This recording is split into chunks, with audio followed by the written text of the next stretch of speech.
on parle de réussir sa vie, il y a deux grands aspects importants que je veux mettre à ton appréciation et des aspects intermédiaires. Le premier aspect de la réussite, qui est un aspect commun, un aspect que nous connaissons, c'est gagner dans la vie. Quand je parle de gagner dans la vie, c'est réussir ses entreprises, c'est réussir sa vie, se marier, avoir un enfant, avoir de l'argent, subvenir à ses besoins, avoir un niveau social élevé, une très belle maison, des voitures, des contrats. Et c'est ce qui est devenu le standard numéro 1 de l'Église. Le problème, c'est que cet aspect-là est un aspect biblique que Dieu accomplit. Donc, aspirer à ça n'est pas une mauvaise chose. Vouloir réussir, vouloir avoir de l'argent, être marié, avoir des enfants, avoir une belle maison, avoir un niveau social, c'est une bonne chose. Dieu le veut. C'est un aspect de la réussite. Et dans cet aspect important de la réussite, nous avons des héros de la foi comme Isaac. Parmi les patriarches que nous connaissons, est l'un des patriarches qui a vécu une vie facile par rapport aux autres. Dieu l'a comme mis en sécurité. Dieu a permis à son père Abraham de le sécuriser. Et donc, sa vie était une succession de bonnes choses. Dieu l'a béni, Dieu a fait comme ça, Dieu a fait ça. Il n'a pas beaucoup souffert. C'est quelqu'un qui était très puissant, très riche. La Bible dit de lui,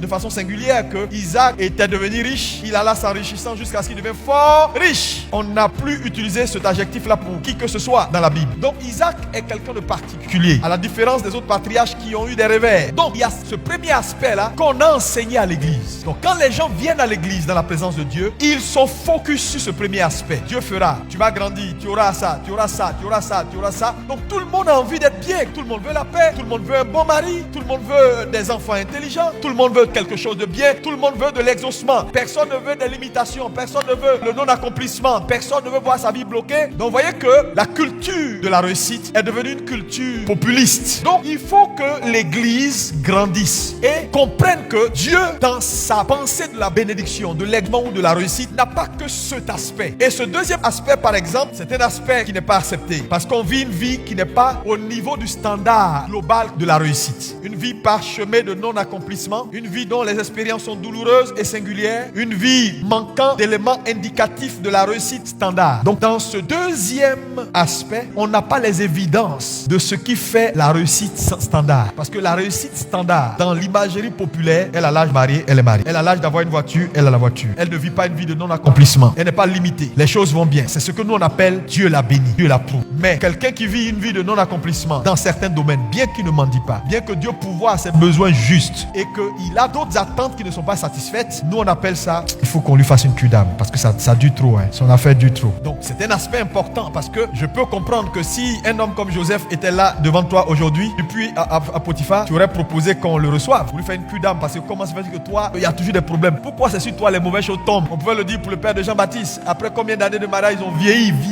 il n'y a pas enfant. C'est plus tard, Jean-Baptiste est né. On pouvait dire, mais on doute de toi là, mon ami. Qu'est-ce que tu fais? Et puis Dieu n'arrive pas à t'aider. Mais Dieu bénit. Mais quand on dit Dieu bénit, on a notre idée à nous. Parce que pour nous, la bénédiction, c'est quand tu as dit, Seigneur, je veux, Dieu donne. On peut voir une femme comme Naomi qui peut être classée dans ce deuxième aspect. Voilà une femme qui est dans l'alliance abrahamique. À un moment donné, elle est allée à Moab, qui s'est mariée, qui a eu des belles filles. Malheur, numéro 1, son mari meurt. Ses beaux-fils meurent. Si c'est ici, on va dire Naomi là, ça c'est des vieilles, il ne faut pas suivre ces sorcières. Comment autour d'elle, tout le monde meurt. On va la classer. Mais est-ce que Naomi n'a pas réussi au soir de sa vie? Si, elle a réussi. Sans forcément briller comme certaines que je peux citer qui ont brillé. Donc quand on parle de réussite, Dieu a ses standards en fonction de ses plans éternels. Parce que je vais vous dire la vérité, tout le monde ne sera pas DG. Tout le monde ne sera pas président, fondateur de ministère, prospère. Il n'y en a pas beaucoup dans le monde qui sont height. Les gens comme les Odepo là, ça vient des générations.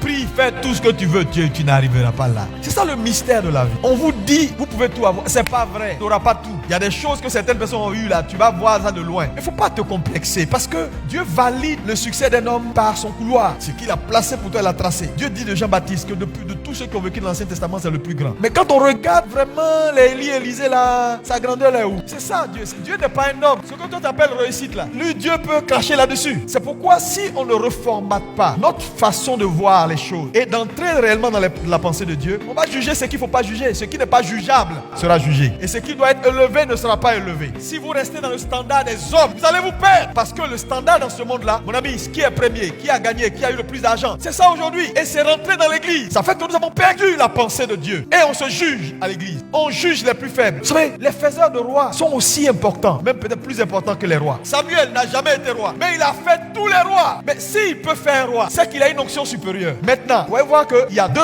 aspects importants de la réussite. Cet aspect où Dieu donne, Dieu bénit, Dieu exauce. Et il y a l'aspect où tu n'as pas les standards de la bénédiction populaire. Ça te manque, ça n'est pas là forcément. Tu n'as pas forcément l'argent, tu n'as pas forcément l'enfant que tu cherches, tu n'as pas forcément les choses. Dieu s'occupe de toi, mais tu n'es pas satisfait à 100%.